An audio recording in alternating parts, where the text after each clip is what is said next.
Local sofas ಎಲ್ಲ ಹೇಗಿದೆ ಅಂತ ಹೇಳ್ಬಿಟ್ಟು ನೋಡ್ತೀರಾ ನೀವು. ಬನ್ನಿ, ಇದ್ರಲ್ಲಿ ನೋಡಿ ತುಂಬ ವರ್ಷನೂ ಆಗಿಲ್ಲ ತೊಗೊಂಡು. ಅಮ್ಮಮ್ಮ ಅಂದ್ರೂ ಒಂದು ವರ್ಷ ಆಗಿರುತ್ತೆ. ಕಂಪ್ಲೀಟ್ ಬೆಲ್ಟ್ ಸ್ಯಾಗ್ ಆಗಿದೆ. ಇಲ್ಲಿ ಬರೀ ಕಸನೇ ತುಂಬಿದ್ದಾರೆ ಸೋಫಾ ಒಳಗಡೆ, ಏನೂ ಇಲ್ಲ ಸೋಫಾ ಅಲ್ಲಿ. ಇವೆಲ್ಲ ನೋಡಿ ಇವಾಗೆಲ್ಲ ರೀಫಿನಿಶ್ ಮಾಡೋಕ್ಕೆ ನಮ್ಮ ಹತ್ರ ಬಂದಿದೆ.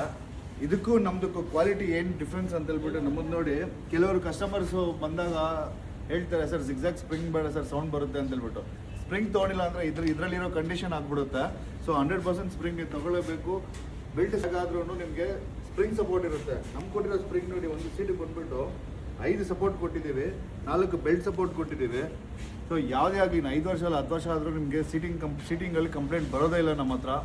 ಮತ್ತು ಇನ್ನೊಂದು ವುಡ್ ಕ್ವಾಲಿಟಿ ಮತ್ತು ಪ್ಲೈ ಕ್ವಾಲಿಟಿ, ಫೋಮ್ ಕ್ವಾಲಿಟಿ ಎಲ್ಲ ನೀವೇ ಡಿಫ್ರೆನ್ಸ್ ನೋಡ್ಬೋದು. ತುಂಬ ಅಂದರೆ ಅಜಗಜಾಂತರ ವ್ಯತ್ಯಾಸ ಇದೆ ಇದಕ್ಕೂ ಅದಕ್ಕೂ. ಸೋಫಾ ತೊಗೊಂಡೋಗಿ ನಮ್ಮ ಹತ್ರನೇ ತೊಗೊಳ್ಳಿ ನಾನು ಹೇಳಲ್ಲ. ನೀವು ಎಲ್ಲೇ ತೊಗೊಂಡ್ರು ಕ್ವಾಲಿಟಿ ನೋಡಿ, ಅವ್ರ ಮ್ಯಾನುಫ್ಯಾಕ್ಚರಿಂಗ್ ಯೂನಿಟ್ನ ವಿಸಿಟ್ ಮಾಡಿ ಪ್ರಾಪರಾಗಿ ಎಲ್ಲ ತಿಳ್ಕೊಂಡು ಆಮೇಲೆ ಸೋಫಾ ತೊಗೊಳ್ಳಿ ಅಂತ ಹೇಳ್ತಾ ಥ್ಯಾಂಕ್ ಯು.